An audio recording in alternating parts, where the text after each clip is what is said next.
Here's number 4. Develop the ability to act. Take action. Not hasty if it isn't required, but don't lose much time.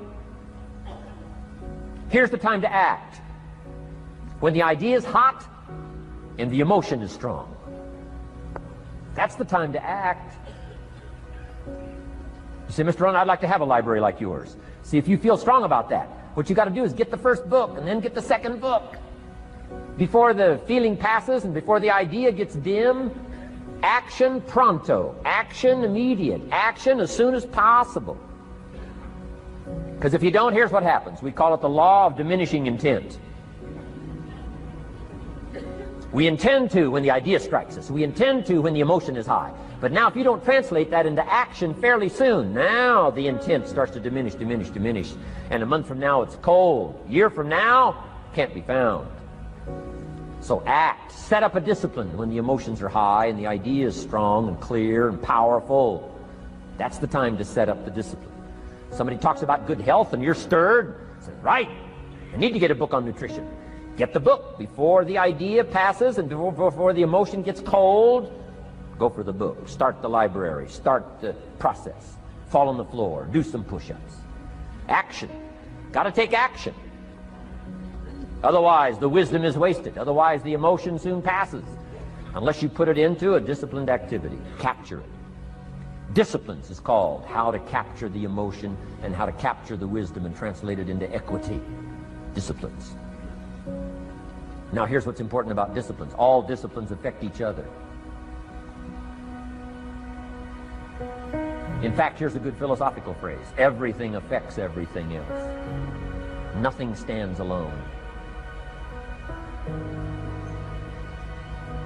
Don't be naive in saying, well, this doesn't matter. I'm telling you, everything matters.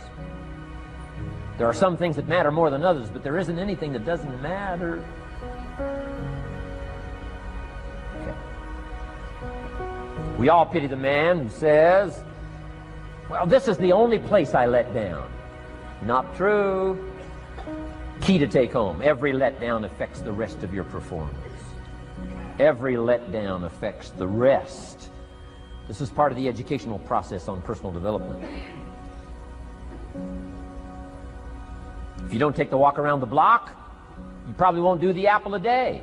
If you don't do the apple a day, you probably won't start building your library. If you don't build your library, you probably won't keep a journal, and you won't take pictures, and then you won't do this, you won't do wise things with your money, won't do wise things with your time, won't do wise things with your possibilities and relationships, and the first thing you know, 6 years of that accumulated, and we say you have messed up.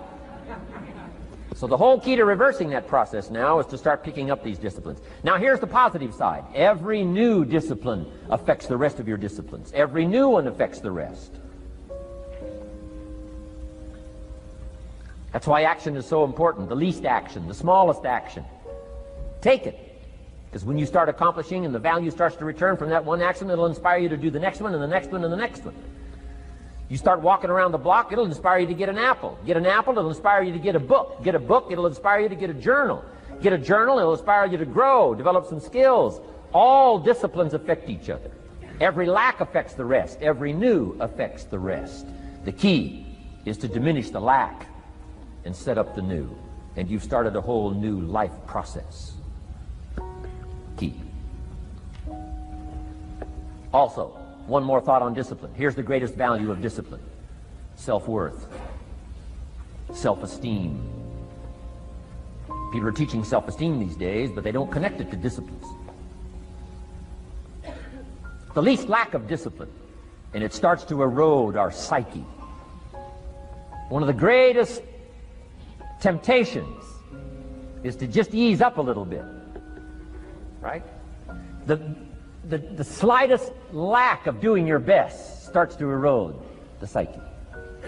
Instead of doing your best, doing just a little less than your best. Sure enough. You say, well, it's just going to affect my sales. No, it's going to affect your consciousness. It's going to affect your philosophy. Now you've begun in the slightest way to affect your own philosophy. Here's the problem with the least neglect. Neglect starts as an infection. And if you don't take care of it, it becomes a disease. And one neglect leads to another. And the worst of all, when neglect starts, it diminishes our self-worth, our self-confidence, our self-value. You say, well, how can I get back my self-respect? I'm telling you, you don't have to go to 29 classes. All you have to do is start the smallest discipline that now corresponds to your own philosophy, like I should, and I could, and I will. No longer will I let neglect stack up on me so that I will have the sorry scenario 6 years from now, giving some excuse instead of celebrating my progress. That's the key to discipline. Okay? Let's get kids involved in the least of disciplines. One more, and then one more, and then another one, and then another one, and then some more. And the first thing you know, you're starting to weave the tapestry of a disciplined life into which you can pour more wisdom and more attitude and more strong feeling, more faith and more courage. Now you've got something, a vessel in which to put it. And now the equities start to flow. And the early return, I'm telling you, if you'll start this process, the early return will have you so excited. You'll commit yourself to this strategy for the rest of your life. You'll never go back to the old ways. Join a new crowd. Join a new group. The disciplines to do it. Take action. I recommended the last time I was here the little book, Richest Man in Babylon, and I said I've lectured now to over 3 million people in the last 33 years, and I've recommended this little book to almost all of them, I think. Guess how many have actually gone and got this little book? Answer, very few. My best guess is 10%. Such an easy thing to do. In that last seminar, right, I suggested this little book, number one, is easy to find. Number two, it's easy to buy. The most you can pay for it, $6, $7, $8. You can borrow that from your kids. And number three, it's easy to read. It's in story form. That's why I use it for teenagers, teaching them how to be rich by 40, 35 if you're extra bright, much sooner if you find a unique opportunity. But if it's easy to find and easy to buy, and if it's easy to read, why wouldn't everybody go get it? We don't know. What do you know? You don't know. I don't know. Nobody knows. Here's how profound it is. Some do and some don't. Now here's the numbers. About 10% do. 90% don't or won't. And we don't know the mystery of that. And I'm telling you, 10 years from now, those numbers will still be the same. 10% will, 90% won't. The numbers don't change. Only the faces change. You're looking at one of the faces. I used to belong to the 90% who couldn't be bothered even if it was easy. Guess how many people have a library card? Wisdom of the world available. Transform your life in any value amount you want. By the way, how much is a library card in Texas? Free. Here's what free is. Easy. I mean, it can't be any easier than free. Somebody says, well, would you bring it by? Well, no. At least you got to go get it. No.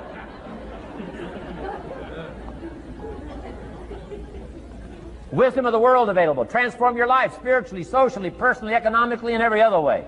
Teach you how to be rich and powerful and sophisticated and healthy, influential. How many people have a library card? Answer, 3%. 95, 97% couldn't be bothered. Guy specializes in happy hour, but he doesn't have a card. And now readily and quickly blames the government and blames his company and blames policy and blames the pay scale. When if he only knew, if he joined the 3%, here's my advice to you today. Walk away from the 97%. Don't talk like they talk. Don't act like they act. Don't go where they go. Don't specialize in what they specialize in. Throw away the blame list they cling to. Start you a new life. You say, well, is it as simple as getting a library card and join the 3%? And the answer is, of course. Of course. That's how easy this stuff is. This is so easy. It's so simple. It's not complex. You don't need a 2,000-year-old guru. You don't need multi-track affirmations. I'm telling you, don't. Affirmation without discipline is the beginning of delusion. Key. Don't let somebody sweep you into some contrary way to nature itself says, unless you labor. The miracle of the seed and the soil and the seasons and God and all the other stuff that's available, sunshine and rain, that's not available to you by affirmation. It is only available to you by labor. So labor well. Okay. Learn well. Discipline yourself well. And you can have all the treasures you want. This stuff's easy and simple.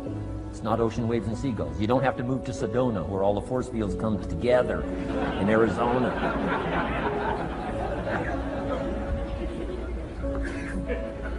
Let's teach our kids the simple ways to transform their health, number 1. Their economics, number 2. Their ability to communicate, number 3. Their life and treasure and lifestyle, number 4. Spirituality, number 5. And the list goes on and on. Let's not leave out any of the least of disciplines that encourage us to do the next one, to do the next one, to do the next one. First thing you know, this whole scenario for you is spinning up instead of out of control on the negative side. This is all you got to do. It's as simple as this. It's as simple as a start, committing yourself to life change. And once you start down this road, I promise you, you'll join the 10% and the 3%. We're going to talk financial independence in just a little while. Guess how many people can retire from the income of their own personal resources when it comes time to retire? Answer, 5%.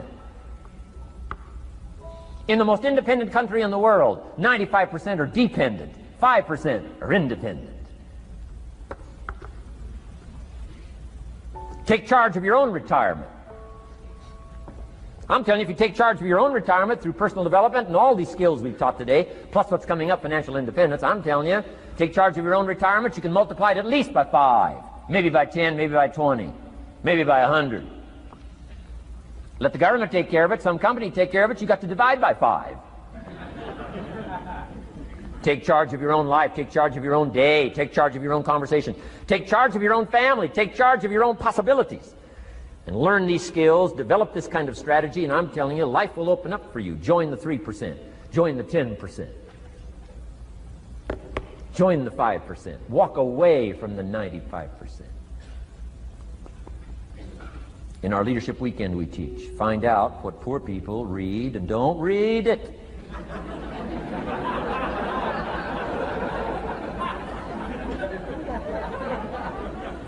I'm telling you, don't talk like they talk.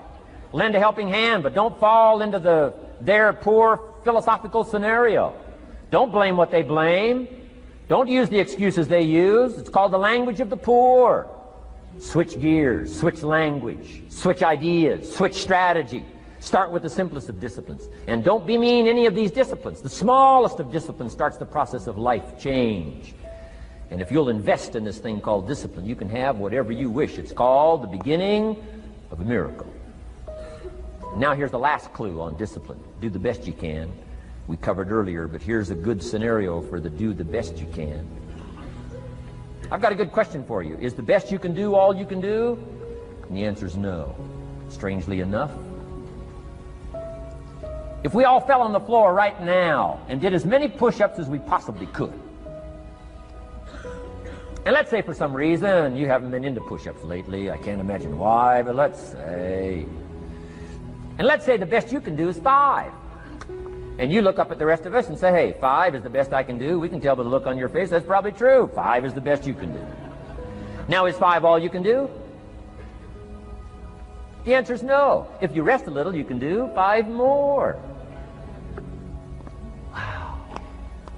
And if you rest a little, you can do 5 more. And if you rest a little, you can do 15 more. How did we get from 5 to 15? It's a miracle.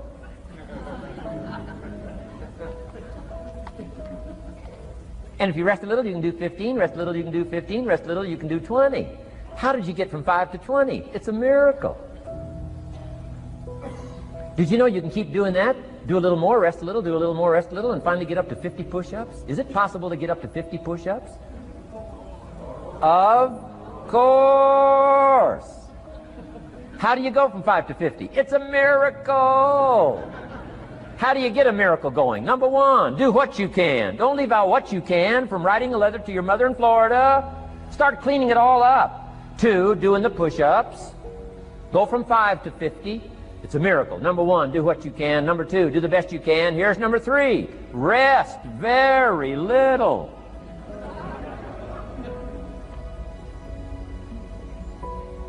Don't rest too long. Why? The weeds take the garden. Kids have got that figured out. You can't rest too long. Here's the clue. Make rest a necessity, not an objective. The objective of life is not to rest. The objective of life is to act. Think of more disciplines. Think of more ways and means in which to use your own wisdom and your own philosophy, and use your own attitude, your own faith, your own courage, your own commitment, your own desires, your own excitement. Invest it, invest it, invest it, invest it in discipline so that it's not wasted. The smallest of discipline. Thereby transform your life. Join the 5%, join the 10%, join the 3%. Guess when I went and got this little book, Richest Man in Babylon? The same day I heard about it. I went and got it. Somebody says, well, Mr. Rohn, does that make you different than most other people? And the answer is yes. Somebody says, well, why is that? We don't know. We don't know. What do you know? You don't know. I don't know. None of us knows. Some do and some don't. The numbers don't change. Only the faces change. From those who get in on a seminar like this, listen to a dynamic sermon, read a book, listen to some cassettes, take seriously the next conversation of a friend who wants to level with you, and do something about it. And you can walk away from the 97% and not live there anymore. Because if you don't, the next 6 years of your life will be like the last 6. Mr. Shove said to me, Mr. Rohn, 6 years now you've been working. I'm telling you, the next 6 years of your life is going to be like the last 6, unless you take advantage and start making these personal changes. I made the changes, totally revolutionized my life. So take a look at the next 5 years of your life. It's going to be like the last 5, unless you change. And if you will change, everything will change.